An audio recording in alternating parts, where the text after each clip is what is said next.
আজকের আমি ভেবেই নিয়েছি তোমাদের সাথে আমার জীবনের কিছু কষ্টের মুহূর্ত তোমাদের সাথে শেয়ার করব। সকালবেলা উঠেই উনানে রান্না বসিয়ে দিয়েছি। এখন কিন্তু উনানে রান্না করার একটু আমার মন হয় না, তার কারণ হচ্ছে বর্ষাকালেও এত প্রচন্ড গরম, মাটি লাগছে ভেজা ভেজা, এদিকে আকাশে কিন্তু প্রচন্ড গরম। আর উনানের সামনে রান্না করা মানে সেই যে কি কষ্ট তা তোমাদেরকে আর কি বলবো।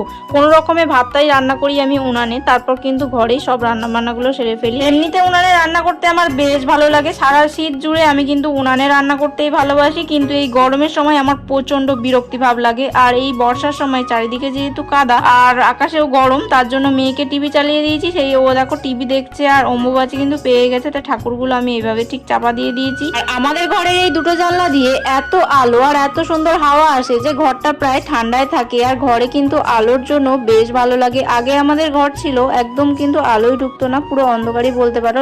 দিনের বেলাতেও লাইট জ্বেলে থাকতে হতো, তার জন্য এত বড় বড় জানলা বানিয়েছি। এখন কিন্তু